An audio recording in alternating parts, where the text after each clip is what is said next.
Hello, welcome to the first December video. I'm hoping there will be 14 videos going up this month. So this is the first of many of me and my little Christmas tree. Today we're going to talk about all 12 books that I read in November and also do a little December TBR at the very end. Let's get started. The first book that I read in November was Reckless Girls. I was kind of coming out of my October thriller horror situation. I still wanted a fast-paced thriller. I wanted something a little more sunshine in it, so I read Reckless Girls. This is the story of a girl who is dating this guy. He's got this sailboat. They end up taking these girls on this like chartered vacation situation to this island that's like infamous in the middle of nowhere, and there's weird things going on in the island, and chaos ensues. People start being picked off. They encounter some interesting people on the island. It's a really good time. I do have to say the plot points of this pretty much left my head immediately after I read it. However, I do recall having a good time, so I think it's safe to say it's probably a 3-star. Then I read The Bell Jar. I have been wanting to read this for ages and ages and ages and just never found the time to pick it up. Finally was able to get to it this month, and I'm really happy that I did. This is a classic. I really want to read more of Sylvia Plath's work. I know that I really loved reading her poems growing up, and this is something that I've been wanting to read for such a long time. It's semi-autobiographical. It's a young woman who has this fashion journalism internship in New York City, and we're just kind of following her and her life. This book talks a lot about death and depression and mental health. This book not only explores mental health, but the treatment of mental health and like electroshock therapy and talk therapy and all of these different things that our medical system does to treat people who are ill. It also talks a lot about physical illness because our main character has this relationship with this person who ends up becoming physically ill. It's a really, really interesting look. I feel similarly about this that I do about Happy Hour. I feel like Happy Hour is very much a modern day Bell Jar. They're both following young women in New York City who are dealing with a lot mentally. This one is definitely a lot darker than Happy Hour is. It's a classic. You don't need me to give The Bell Jar my stamp of approval, but it definitely has it. Then I read Silent Earth: Averting the Insect Apocalypse. This was exceptional. I think my mom would really like this book. She's very much into the GMO glyphosate conversation, and we're definitely having all those conversations in this book. This is an amazing nonfiction. Would highly recommend the audiobook. We're exploring the ways that insects matter in our lives. I have some choice words for insects such as cockroaches, and this book made me appreciate insects. I'm still not going to be able to get behind a cockroach, but other insects, I do appreciate their role that they have to serve in our world. If you enjoyed books like Braiding Sweetgrass, I think this is like the insect version of that. Our author very much loves insects, has devoted his life to studying them. He's trying to convince us that insects matter and telling us exactly what we can do in order to help them stick around and avert the insect apocalypse.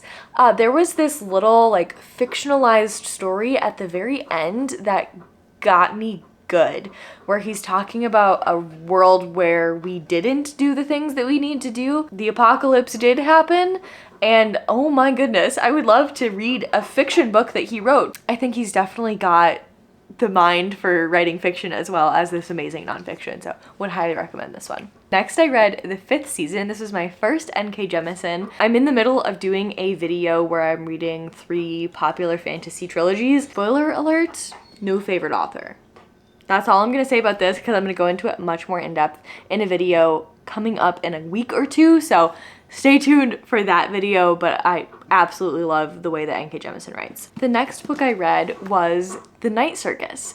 I have had this book for quite a long time and just kept putting it off and putting it off and putting it off. I think it's because it's got like the red and white. It felt like a winter book to me. It's not really a winter book. It's very much takes place outside at a circus. Everybody says that this is a fantastic book, and you know what? They're right. It's very much full of whimsy. We're following these 2 young people who have been bound into this game that their guardians have decided that they're going to play. They're using this magical circus as the venue for this game, and it's just so cozy. Like, this feels very cozy in the way that like The Very Secret Society of Irregular Witches and Legends and Lattes and A River Enchanted is like a cozy book. This feels very cozy. I absolutely loved the way that this was written. I absolutely loved the way that the relationships between all of the characters, because this circus becomes so much more than just the venue for this game. And I loved seeing the different tents in the circus and the magical nature of everything, and the way that our two characters, they both have this magic, but they both use it in very different ways. Like, they're both specialized in different forms, and the way that they choose to manifest that, it's just so cool. I absolutely loved this. If you're like me and you hadn't picked this up yet, it's just as good as everyone's saying it is, and I would highly recommend it. Okay. Now we have to talk about all the fantasy books that I read for the Goodreads Choice Awards. First up, I read a bunch of cozy fantasy, Legends and Lattes. I'm sure this is showing up in my favorite books of the year because this was exceptional. This is about a woman who has been a warrior barbarian. She has been killing things for a living for her whole life, and now all she wants to do is open up a coffee shop. No one's ever heard of what coffee is. They're calling it bean water. It's hilarious. It's got plot. It moves along, but it's so incredibly cozy. I welled up so many times reading this because of how nice everyone was to each other. I loved the little relationship that was in here. I loved all of our characters, and one of them was a rat, and I hate rats, and I loved him. So this book made me love a rat character. And that probably says more than I could ever tell you about how much I loved this book. 5 stars, new favorite. I'm gonna reread this probably every year for the rest of my life. It's so good. And it was exactly what I needed too. I needed some coziness in my life this month. Okay, then I read A River Enchanted, which was not a win for me. I think I told you in the video that it was 3 stars. I'm knocking it down to 2 because I forgot the entire plot. I could not tell you anything that happened in this.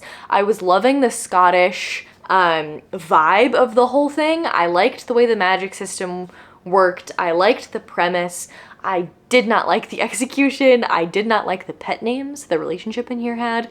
That really pissed me off. The setup of A River Enchanted is that this boy who has been training on the mainland to be a bard comes back. He's been called back for a specific reason. It has to do with his music, and young women are being taken. They're going missing, and they're trying to figure out what's going on with that. There's like 2 sides of the island, and both of these clans are at war with each other, and their magic works differently, and there's these spirit folk people who are really cool. I loved the premise, didn't love the execution. And the last cozy thing I read was The Very Secret Society of Irregular Witches, and this was really cute. Definitely nowhere near as good as Legends and Lattes, but like a really solid 4 star. I enjoyed it. I've heard this pitched as Practical Magic meets The House in the Cerulean Sea. I would agree wholeheartedly. It gives me House in the Cerulean Sea vibes, but also doesn't touch the love that I have for The House in the Cerulean Sea. It's just the execution of this is not on the level that that book was. However, I still really enjoyed this. All the witches in this universe have been orphaned, so if you are a witch, your parents die shortly after you are born. Many witches grow up alone, and there's this philosophy with some of the witches that you have to stay away from other witches, otherwise the magic draws too much attention and it's too hard to control. And so our main characters lived a very lonesome life, and then she gets this job offer to tutor these 3 young witches who are living together, and she kind of gets to see this other way that might be possible, maybe, to live with other witches. This is also a romance. I loved the romance in here. I really enjoyed the way that this came together. It feels like such a strong 4 star. I would highly recommend it. If you're looking for a cozy romance to read, this is definitely one that I would recommend. I want to read more cozy things because this and this were such wins for me that I just want more cozy vibes. So if you have cozy story recommendations, please put them in the comments, and I would love to read them and do another video where I read cozy things. That would be great. Okay, then I read all of the retellings. I'm gonna be linking all the videos that I'm mentioning up here, and I'll put them in the description so you can click through to those if that is interesting to you. So then I read all of the retellings. I started with Electra, didn't love this one. I think I told you it was a 3, I'm knocking it to a 2.5. Again, a really interesting premise. I love the fact that all of these retellings are coming out where we're in the perspectives of people who we typically don't see. So like getting women's perspectives, people who have been oppressed oppressed or marginalized. I love the fact that we're getting more of these perspectives. I just didn't love the way that this was executed. We're following 3 different people. We're following Clytemnestra, we're following her daughter Electra, and we're following Cassandra. Cassandra is this person who has visions, so she's kind of foreshadowing a lot of things that are happening. She's living in Troy while this whole battle is going on. Clytemnestra is Helen of Troy's sister, and then Electra is Clytemnestra's daughter. There's this whole awful thing that happens with Clytemnestra's husband Agamemnon and their child. That whole story, I really enjoyed getting Clytemnestra's point of view, and I would love a story just about that. Just about Clytemnestra and that story. I really thought that this was going to be Electra's book, and in a way it ended up being more Clytemnestra's book. In the beginning of the book, we were so in Clytemnestra's head. I totally felt connected to her, and I understood why she was doing everything she did. And then at the end of the book, the only person we were in the head of was Electra, and so I had no idea who Clytemnestra was anymore, and that really made it hard for me to relate to her when we got to this climax, this big action that she's taking. And I also was never in Electra's head as she was growing up, and so I didn't really believe in the character that she had developed into. It just didn't work for me. And now my battery's gonna die, so a hold please. We're back with a fresh battery to talk about something that really did work for me. Kaikeyi is one of my favorite things that I've read in a really long time. I want to get this for so many people for Christmas. If you're looking for a book to buy someone, I recommend this one. This is a retelling of a story that is found in the Ramayana. Typically when her story is told, Kaikeyi is framed as this kind of villainous, power-hungry person. I so enjoyed the way that this was retold.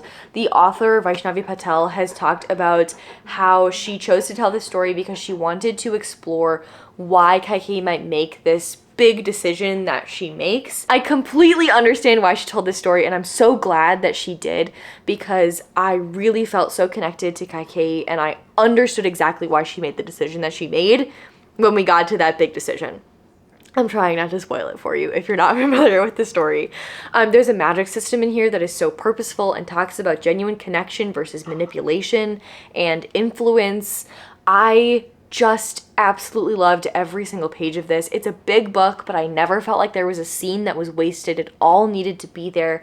I loved the conversations about motherhood. I loved the conversations about friendship and genuine connection. I love the conversations about spirituality and religion and modern progress and women's rights and tradition and values and what it is to be a god. I just loved this one, and I would really recommend it. Next up is something that really took me by surprise. This is Thistlefoot. This is a Baba Yaga retelling. We're following the 2 Yaga siblings who have just inherited Thistlefoot, a house on chicken legs.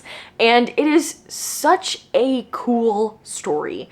We're getting chapters from the house's perspective, which are so cool. We're getting multiple retellings of Thistlefoot's origin story and the Baba Yaga story. This book talks a lot about generational trauma. It is very dark. Our Yaga siblings in America are being chased across the country by the Long Shadow Man, who is super scary. This book talks a lot about fear and being haunted by memory. I just loved the little paragraphs that are just dotted throughout here that are saying such profound things that I personally really needed to hear right now. I love the concept of being haunted by your past, and the manifestation of events and memory as ghosts just is one of my favorite things to read and consume in media. This one just really did it for me. And then the last book I read was The Daughter of the Moon Goddess.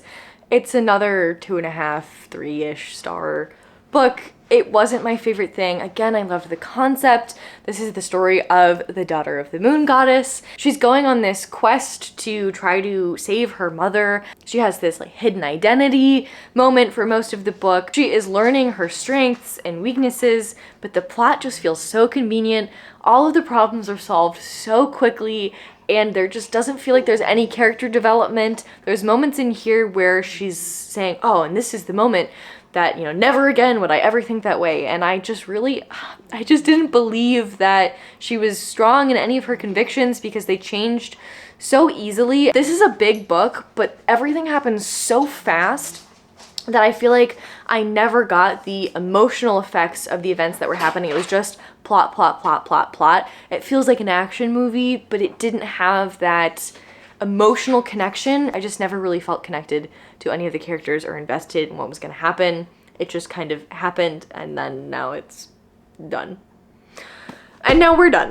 That's everything I read in November. Let's talk about the December TBR. The last book I'm reading for the Goodreads Choice Awards is Stephen King's Fairy Tale. That is something that I will be chatting to you about on Sunday. I am going to be doing a video where I read popular fantasy trilogies, and so in addition to the N.K. Jemisin, I'm also wanting to read The Assassin's Apprentice by Robin Hobb, and also The Final Empire, which is the first book in the Mistborn trilogy by Brandon Sanderson. Hopefully I can make up for anyone that I made mad by not reading the Mistborn book 7 that was nominated for the Goodreads Choice Awards. They're big books. I can't read 6 of them in 2 weeks, so I apologize.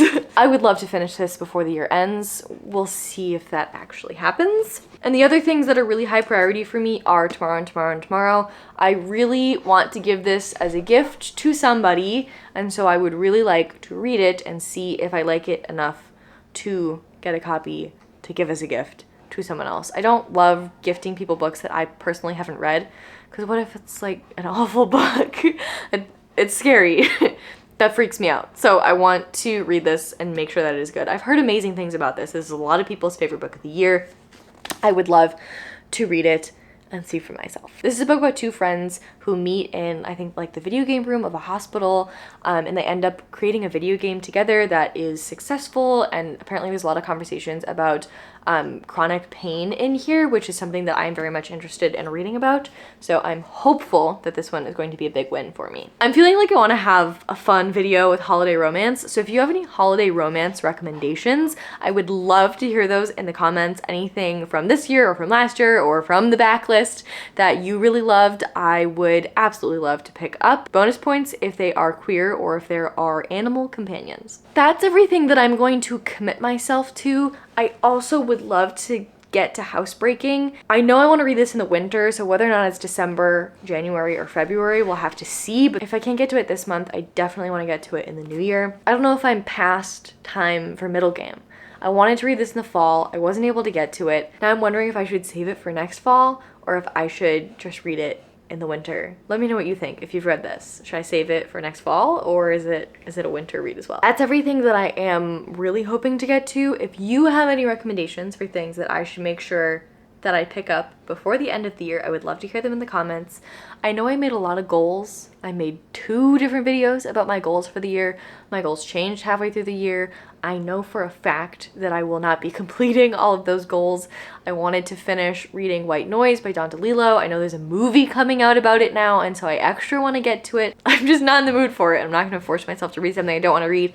I want to read more Shirley Jackson. I have requested a lot of things from the library, so if that comes in this month, I will be reading that. Otherwise, I'm gonna read other things. I also need to stop buying books because I have bought way too many books in the past 2 months. I might be seeing a book buying ban in my future. Okay, like I said at the beginning of the video, hopefully there will be 14 videos in December.